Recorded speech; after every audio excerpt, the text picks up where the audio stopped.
कल की कथा में हम लोग श्रवण कर रहे थे। महाराज जनक माता सीता जी से कहते हैं कि बेटा, तूने मेरे दोनों कुलों का उद्धार किया है, दोनों कुल पवित्र कर दिए। सीता जी ने कहा कि मेरे पति का वनवास तो मेरा भी वनवास है, पिताजी मुझसे अधिक आग्रह मत करो चलने के लिए। जनक जी सीता जी को साथ में ले जाने के लिए एक बार अपने मन के उद्गार प्रकट किए कि वनवास में रह नहीं पाओगे, इसलिए आप मेरे साथ में, बेटा तू मेरे साथ चल।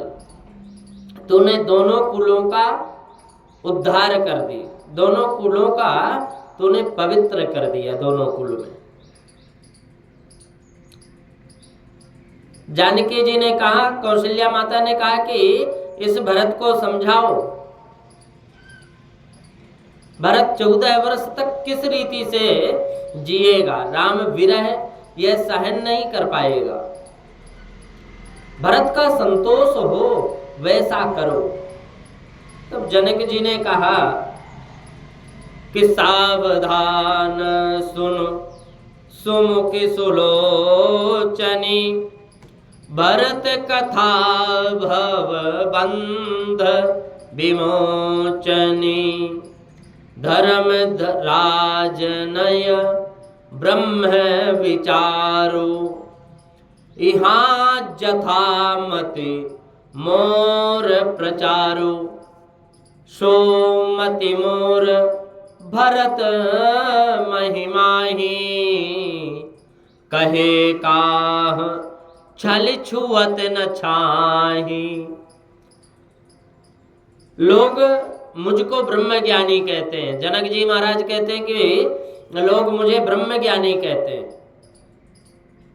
परंतु भरत के प्रेम के आगे मेरी बुद्धि कुछ काम नहीं कर रही। जनक जी ने भरत जी की बहुत प्रशंसा की। उसके पीछे तीसरा दरबार जुड़ा। भरत जी ने आज्ञा मांगी, रामचंद्र जी ने अंतिम निर्णय किया कि बोलो भाई भरत,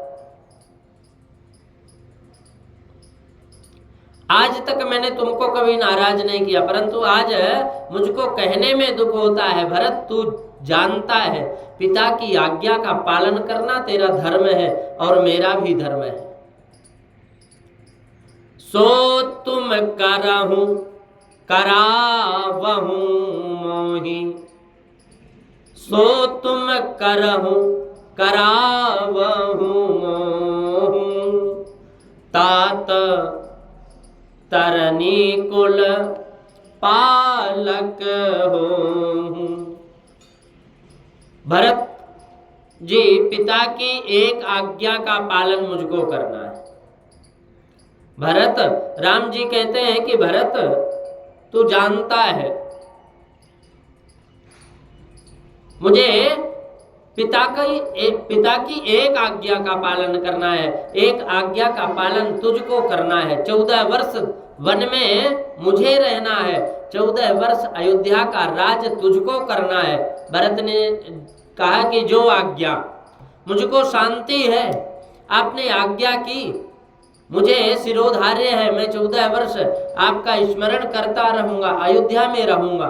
परंतु कृत्वा 14 वर्षे पूर्णे गुप्ते रवौत्वहम्, प्रवेक्ष्याम्यलनं राम सत्यमेद्वचो मम। 14 वर्ष की अवधि पूर्ण हुए पीछे एक दिन भी विलंब करोगे तो मैं सत्य कहता हूं। 14 कृत्वा 14 वर्षे पुणे गुप्तो रवौत्वहम्, यदि आप एक दिन का भी विलंब कर दिया, भरत जी कहते हैं राम जी को कि 14 वर्ष के बाद अगर एक दिन भी ज्यादा कर दिए, विलंब कर दोगे तो मैं सत्य कहता हूं, प्राणों को त्याग कर दूंगा, प्राण का मैं त्याग कर दूंगा। रामचंद्र जी ने कहा नहीं, मैं बराबर अवधि पूर्ण होते ही अयोध्या में आऊंगा। राम जी ने कहा कि मैं बराबर जैसे ही मेरी 14 वर्ष होंगे और मैं आ जाऊंगा। परमानंद हुआ। भरत जी की निष्ठा थी, अपने मालिक को मुझे परिश्रम देना नहीं है, प्रेम का लक्षण है। और प्रेम में प्रियतम का सुख ही विचार होता है। काम और प्रेम दोनों का आकार थोड़ा समान है, परंतु तत्व से इन दोनों में बहुत अंतर है। काम और प्रेम में बहुत अंतर है। दुख का स्वयं की तरफ खींच लेना, सुख का स्वयं की तरफ खींच लेना, उसको काम कहते हैं। और सुख प्रियतम को अर्पण करना, इसको प्रेम कहते हैं। भरत जी तो प्रेम की मूर्ति, भरत जी प्रेम की मूर्ति। भरत जी को कोई सुख भोगने की इच्छा नहीं। भरत की तो इतनी ही इच्छा है कि राम जी आनंद से विराजे। श्री राम वियोग में भरत जी को अतिशय दुख है, परंतु भरत जी की भावना है कि मैं दुख सहन करूंगा, मेरे राम जी आनंद में विराजे। भरत जी के चरणों में भरत जी भगवान श्री राम के चरणों में वंदन करके बोले कि मेरे प्राण टिकाने के लिए मुझे कोई आधार दीजिए। चित्रकूट से जब प्रस्थान करने का समय आया तो भागवत में एक कथा आती है कि प्रभु ने द्वारिका का उपसंहार करने का निश्चय किया। तब उन्होंने उद्धव से कहा कि उद्धव, तुमसे यह उपसंहार देखा नहीं जाएगा, अब तुम बद्रिका आश्रम में जाकर रहना। तो उद्धव ने कहा कि आप साथ में चलो। तब श्री कृष्ण ने कहा कि उद्धव, तुमको अकेले ही जाना पड़ेगा, चैतन्य रूप में मैं तो तुम में निवास करता हूं। तो ऐसी भावना रख कि तेरे साथ मैं हूं। उद्धव जी प्रार्थना करते हैं कि हे नाथ,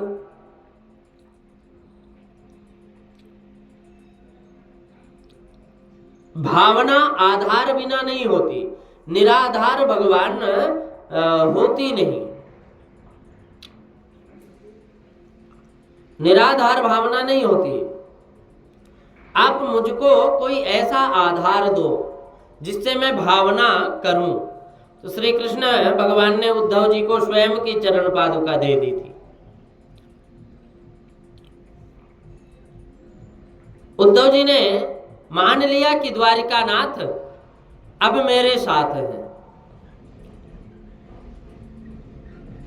अब अनाथ नहीं हूं, मैं सनाथ हूं।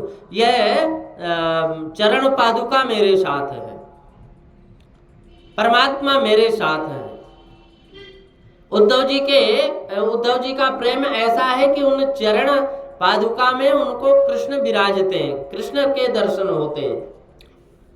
आज श्री रामचंद्र जी राम जी ने भरत को चरण पादुका दी। कब? जब भरत जी राम जी के चरणों का वंदन करके बोले कि मुझे कुछ प्राण टिकाने के लिए मुझे कोई आधार दीजिए। पादुके देहि राजेंद्र राज्याय तब पूजिते, तयो सेवां करोम्येव यावदागमनं तव। राम जी ने भरत को चरणों की पादुका दी। भरत जी को तो ऐसा आनंद हुआ कि यह चरण पादुका नहीं, ये तो प्रत्यक्ष मेरे श्री सीताराम जी हैं। मेरे राम मेरे साथ है, मैं अकेला नहीं हूं। मैं राम जी के साथ अयोध्या जाता हूं। प्रेम में यह शक्ति है। प्रेम जड़ को चेतन बनाता है। लौकिक दृष्टि से विचार करो तो पादुका जड़ है, परंतु भगवान श्री राम की पादुका है। भरत जी राम जी का दर्शन करते हैं पादुका में।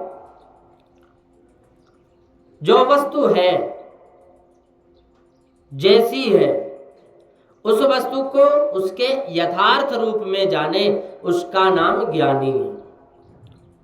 ज्ञान से किसी वस्तु में फेर फार नहीं होता, ज्ञान में किसी वस्तु का परिवर्तन करने की शक्ति नहीं, परंतु परिवर्तन करने की शक्ति प्रेम में अवश्य है। ज्ञान में किसी वस्तु में परिवर्तन करने की शक्ति नहीं है, लेकिन प्रेम में है कि वो प्रेम तो जड़ को भी चेतन कर दे, निष्काम को साकाम बना दे, निराकार को साकार बनाना है, स्वतंत्र को परतंत्र बनाना है। भरत जी का प्रेम ऐसा है कि भरत जी को चरण पादुका दिखती नहीं, प्रत्यक्ष श्री सीताराम जी दिखते हैं। भगवान के दर्शन होते हैं, श्री सीताराम जी के दर्शन होते हैं। भरत जी का प्रेम ऐसा है कि भरत जी को चरण पादुका नहीं दिखती कभी भी। जाकी रही भावना जैसी, जिसकी जैसी भावना होती है, भगवान प्रभु मूरत देखी तिन तैसी, भगवान उसी प्रकार दिखते हैं जैसे जिसके हृदय में जैसी भावना उत्पन्न रहती है। भरत जी ने चरण पादुका को माथे पर लगाया, पधराया और फिर मस्तक बुद्धि प्रधान है। इसमें प्रभु को पधराओ तो तुम्हारे मन में कोई विकार उत्पन्न नहीं होंगे, शांति मिलेगी, भगवान विराजमान होंगे, सरलता उत्पन्न प्रकट होगी अनायास ही। जो अकेला फिरता है वह दुखी होता, परमात्मा को साथ लेकर के फिरो। जो फिरता है वह सुखी रहता है। भरत जी पादुका के साथ अयोध्या में पधारे, नंदीग्राम में वास किया। भरत जी ने सिंहासन के ऊपर पादुका की स्थापना की। तत्र सिंहासने नित्यं पादुके स्थाप्य भक्तितः पूजयित्वा यथा रामं गंध पुष्पा अक्षतादि, गंध पुष्प अक्षत आदि से भगवान राम की चरण पादुका की नित्य सेवा करते हैं। कहाँ? तत्र सिंहासने नित्यं पादुके स्थाप्य भक्तितः, सिंहासन पर विराजमान कर दिए चरण पादुका को और नित्य चरण पादुका की सेवा करते हैं। भरत जी चरण पादुका के राम जी के समान नित्य पूजन करते हैं और कठिन तपश्चर्या आरंभ कर दी। राजोपचारे रखिलै प्रत्याहम नियत व्रतः, एक राजोपचार जैसा भगवान राम जी के चरण पादुका की सेवा नित्य निरंतर और अपने आप में इतना कठिन तपस्या प्रारंभ कर दे। राम जी वन में कंदमूल का फल का सेवन करते थे ना, इसीलिए भरत जी ने भी अनाज लेना बंद कर दिया। और भरत जी का नियम था कि आंगन में कोई साधु ब्राह्मण आवे तो उसका सम्मान करना, उसको मिष्ठान खिलाना। परंतु भरत जी ने 14 वर्ष तक आज अनाज नहीं दिया। भरत जी गौमुख वायक व्रत करने लगे, गाय को जौ खिलाते थे, गोबर के साथ निकलने वाले जौ को बीन लेते थे, उसको गौमूत्र के साथ उबालकर उसकी लस्सी बनाते थे। उस प्रकार उबाले 24 घंटे में एक बार भरत जी आरोगते थे, ग्रहण करते थे। भरत जी ने जटा वल्कल धारण किया है और वे भूमि के ऊपर सोते ब्रह्मचर्य का पालन करते थे। फल मूलासनौ दान्तौ जटा वल्कल धारकः। फल फूल का सेवन करने लगे और जटा वल्कल धारका वनवासी वेश धारण करके जटाओं को, अपने केशों को जटा में परिवर्तित कर लिए भरत जी महाराज। राम जी की तपश्चर्या की अपेक्षा भरत जी की तपश्चर्या सहज नहीं थी। वन में रहकर तप करना बहुत कठिन है, राजमहल में रहकर तप करना बहुत कठिन है। सब प्रकार से अनुकूलता हो फिर भी मन किसी विषय में ना जाए, वह सच्चा वैराग्य है। संपत्ति मिले फिर भी संपत्ति में मोह नहीं हो, यह वैराग्य का स्वरूप है। जंगल में वृक्ष के नीचे बैठकर संयम रखना कदाचित साध्य है, अशक्य नहीं है। कारण आंख को और मन को चंचल करने वाली कोई वस्तु वहां दिखती नहीं। मिली नहीं नारी तो सहज बाबा ब्रह्मचारी। भिखारी को खाने को ना मिले तो वो उपवास करता है। भिखारी एक दिन एक एकादशी करे उसका कुछ विशेष अर्थ नहीं है। इसलिए इसके पास में जो कुछ नहीं है, इसको कुछ नहीं मिला है, इसी से यह उपवास कर रहा है। उसकी भावना ये नहीं थी कि मैं व्रत करूं, व्रत करना उसकी मजबूरी है। सब कुछ होने पर भी मन किसी विषय में ना जाए, उसका उपवास ब्रह्मचर्य के बराबर है। भरत जी का वैराग्य दिव्य था, उनकी तपश्चर्या अलौकिक थी। समस्त राज्य कार्य पादुका को निवेदन करते रहते थे हमेशा। राज्य कार्याणि सर्वाणि यावन्ति पृथ्वी तले और तानि पादुकयो सम्यं निवेदयति राघव। समस्त राज्य कार्य भगवान को निवेदन करते थे, निवेदित करते थे भरत जी। भरत जी कोई भी काम पादुका की आज्ञा के बिना नहीं करते थे। तुमसे बने सो तुम भी ऐसा नियम ले लो, अपने ठाकुर जी से कहकर प्रत्येक काम करो। तुम जब बाहर जाओ तो घर के ठाकुर जी को वंदन करके जाओ, और कोई भी काम करना हो तो भगवान से कहकर करोगे तो किसी दिन दुखी नहीं होगे। कोई भी समस्या आने पर किसी जीव का सलाह लो, यह ठीक है, परंतु भगवान के सलाह लो, यह अति उत्तम है। सलाह ठाकुर जी की लेनी चाहिए। जीव को सलाह अधिकांश भाग में राग द्वेष वाली होती है, परंतु साधारण मनुष्य व्यवहार का कोई भी काम करता है तब ईश्वर से विमुख होता है। व्यवहार का काम करते हुए मानव प्रतिक्षण ऐसा अनुसंधान रखकर ही व्यवहार करता है कि मैं पति हूं, मैं पत्नी हूं। ये मानव प्रतिक्षण ऐसा अनुसंधान करता है। इसकी बजाय कोई भी काम करो तब परमात्मा का ऐसा सतत अनुसंधान रखो कि मैं परमात्मा का सेवक हूं। मैं पति नहीं, मैं पत्नी नहीं, मैं भाई नहीं, मैं मित्र नहीं, मैं तो परमात्मा का सेवक हूं। मैं ईश्वर का अंश हूं। भक्ति का अर्थ होता है परमात्मा के साथ परिणित होना। परमात्मा के साथ होना, परमात्मा का सेवक। मैं परमात्मा का अंश हूं। भक्ति का अर्थ होता है परमात्मा के साथ परिणित करना।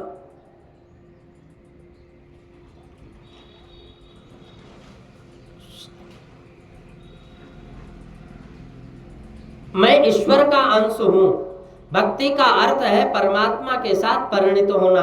लग्न 2-4 दिन के लिए नहीं होती, लग्न हुए पीछे जीवन में अंतिम श्वास तक यह संबंध टिकाना पड़ता है।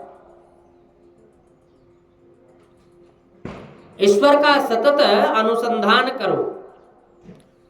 तुम्हारी कुछ भी समस्या हो तब तुम ठाकुर जी को श्रृंगार कर, भोग लगाकर, आरती उतार कर पीछे शांति से हाथ जोड़कर खड़े हो जाओ।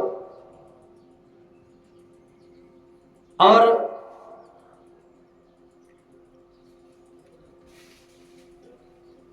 तुम्हारी कुछ भी समस्या हो तब ठाकुर जी का श्रृंगार कर, भोग लगाकर, आरती उतार कर पीछे शांति से खड़े हो जाना, हाथ जोड़कर मंत्र का जाप करो।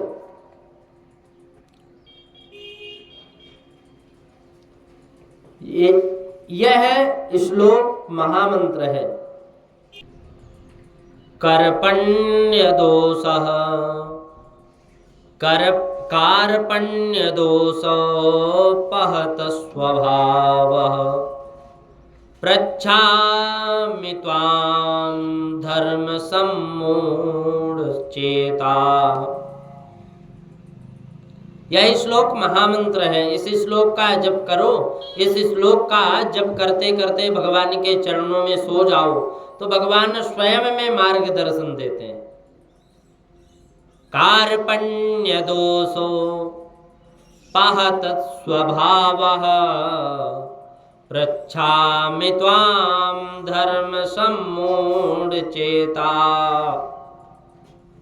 इस श्लोक का बड़ा महत्व है, महामंत्र है ये। भगवान स्वप्न में मार्गदर्शन देंगे। परमात्मा को साथ रखकर किया हुआ व्यवहार सुखमय होता है।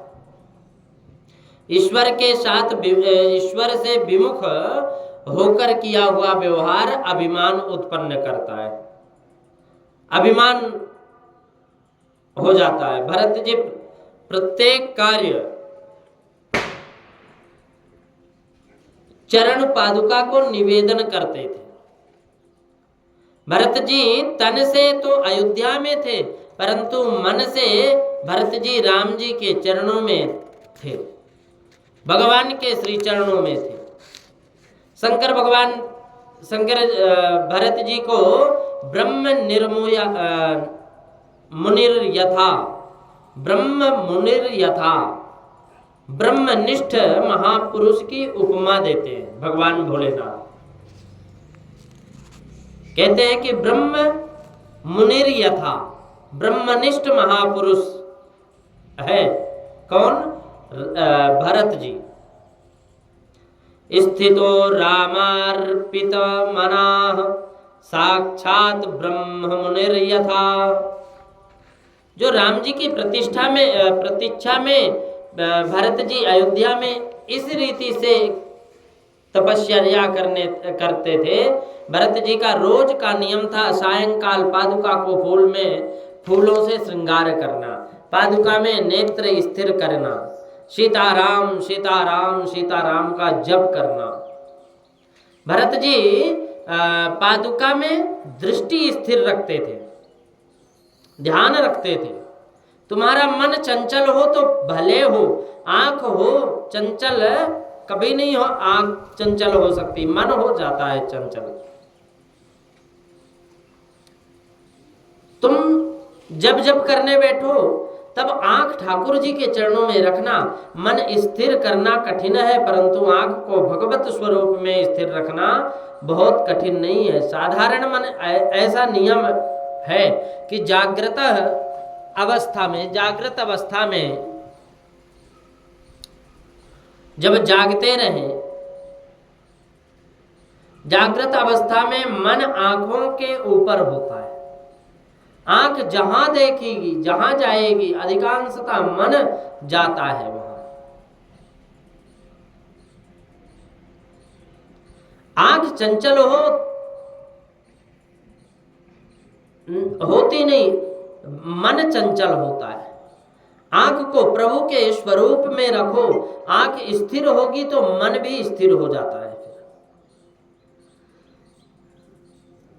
भरत जी पादुका में स्थिर करके सीताराम सीताराम करते हुए भरत जी को बहुत याद आ रही राम जी के, और भरत जी हृदय से चित्कार कर उठता है भरत जी का कि कहीं ने यह कहा क्या कर दिया,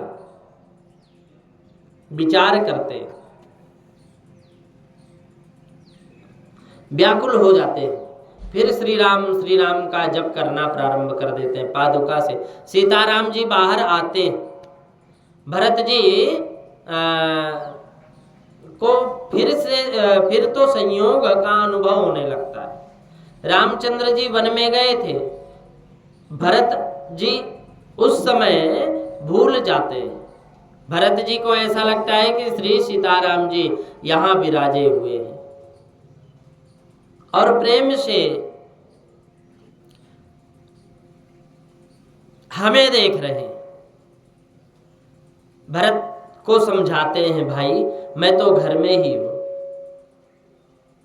भरत जी का स्वभाव एक स्वरूप वन में था और दूसरा स्वरूप भरत जी के पास था। राम जी का एक स्वरूप भरत जी के पास और एक स्वरूप वनवास में था।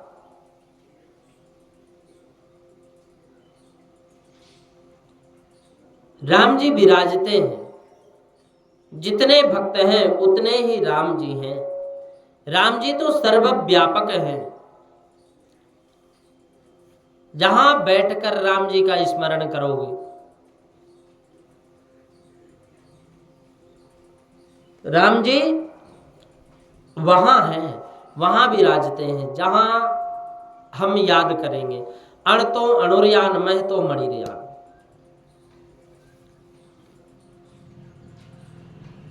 प्रभु का रूप नाम के अधीन है। जिस नाम का जप करोगे उस रूप में परमात्मा तुम्हारे पास आएंगे।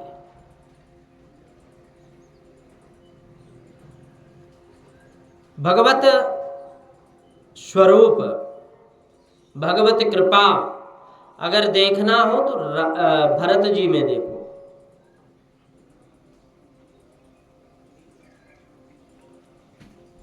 भरत को ऐसा अनुभव होता है कि राम जी यहां विराजमान है। परमात्मा श्री कृष्ण जब मथुरा में और द्वारिका में विराजते थे तब प्रत्येक गोपी ऐसा अनुभव होता था कि मेरे कृष्ण मेरे साथ ही हैं।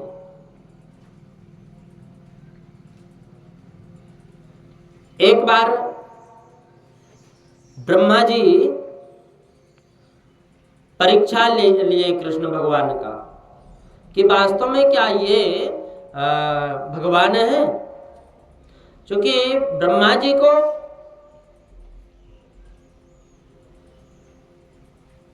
एक शंका हुई, और शंका ये हुई कि ये वास्तव में भगवान है या ऐसे ही। वो परीक्षा लेने के लिए आए।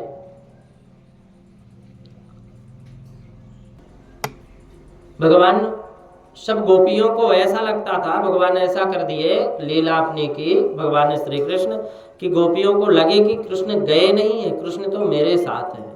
जितनी गोपियां उतने कृष्ण। उद्धव गोपियों को समझाने लगे। तब गोपियों ने कहा कि उद्धव, ये कृष्ण कोई अलग नहीं होंगे। जो मथुरा में रहते हैं मेरे कृष्ण तो मुझको छोड़कर गए ही नहीं।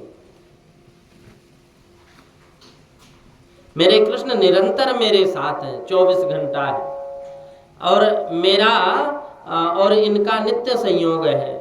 गोपियों का प्रेम अति शुद्ध है। गोपियां जब ठाकुर जी की स्मरण करती हैं तब ठाकुर जी को प्रकट होना पड़ता है। गोपियों की निष्काम भक्ति ऐसी है कि भगवान को खींच लेती है,